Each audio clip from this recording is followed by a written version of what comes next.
السلام عليكم ورحمة الله. متابعينا الكرام على قناتكم معلومة ريفيو.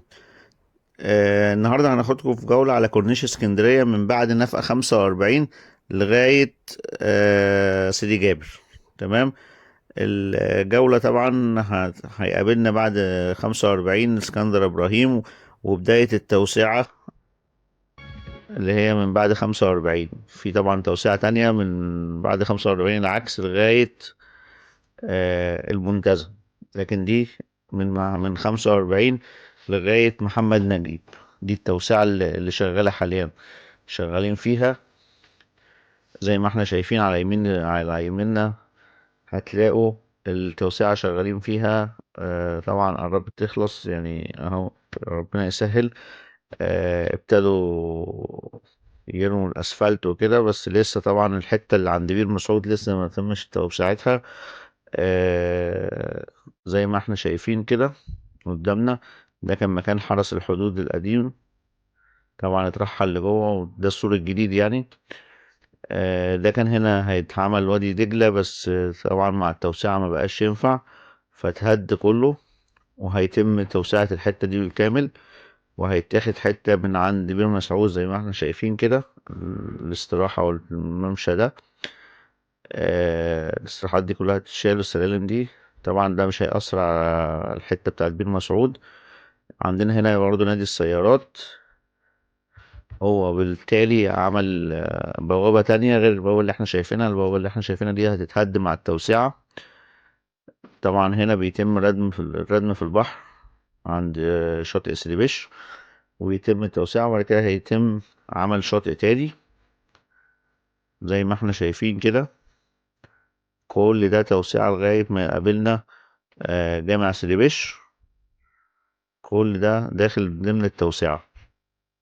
كل السور اللي احنا شايفينه ده كده داخل من ضمن التوسعة زي ما احنا شايفين اهو. هنيجي برضو عند جامع سيدي بشر، هنقرب على جامع سيدي بشر وهيقابلنا الكوبري الجديد اللي بيتعمل قدام محمد نجيب. الكوبري ده فايدته ايه؟ فايدته هيبقى اللي جاي من المنشية وبحري وكده ونازل على المنتزه والمعمورة وبقير وكده، هيطلع الكوبري من عند الطفولة السعيدة وهينزل. النزلة بتاعت الكوبري هتبقى هنا اهو، عند الأرض الفاضية اللي هي بتاعت كيدوسيس دي. تمام. ده منزل الكوبري. مطلع الكوبري لسه قدام، ده اللي هيبقى جاي من المنشية، هيطلع الكوبري عشان ينزل الناحية التانية زي ما احنا شفنا المنزل. بس ده ليه؟ عشان اللي جاي من محمد نجيب او هيجي بقى من اشارة سيدي بشر هيخش على خالد بن الوليد وينزل من تحت الكوبري، يلاقي نفسه على اتجاه المنشية على طول. مش محتاج ان هو يلف، مش محتاج اي يوتيرن. يعني اللي هيبقى جاي من محمد نجيب هيعدي من تحت الكوبري، واللي جاي برضو من الاتجاه اللي جاي من سيدي بشر، خلاص ان الاشاره بتاعت سيدي بشر مش هتبقى موجوده.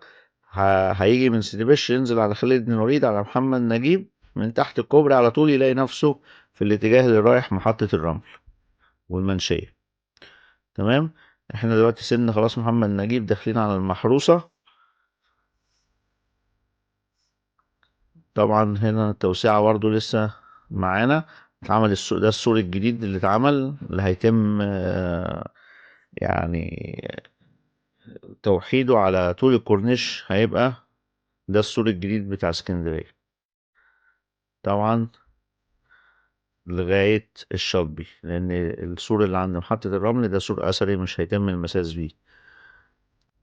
زي ما احنا شايفين اهو، احنا كده عند المحروسة، داخلين بعد كده على سان ستيفانو، وهندخل على جليم. وبعد جليم في كازينو، كان كازينو السرايا.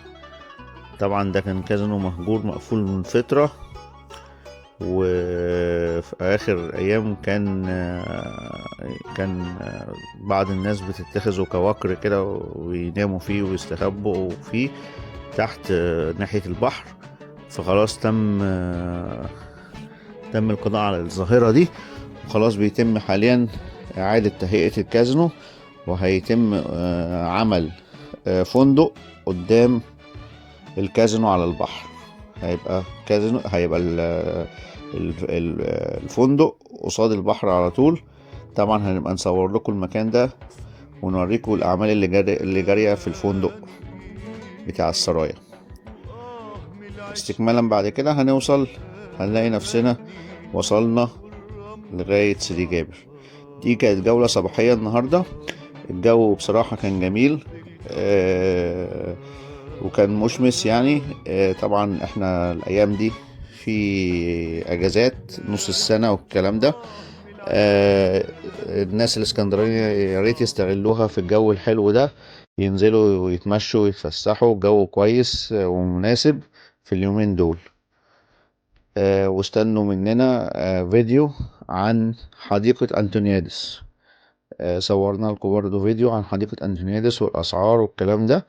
انتظروا مننا فيديو إن شاء الله. نتمنى إن احنا بنقدم لكم كل جديد. ما تبخلوش علينا باللايك والشير والكومنتات. ادعمونا عشان نستمر والقناة تكبر بيكم. نتمنى لكم كل خير وكل سعادة، والسلام عليكم ورحمة الله.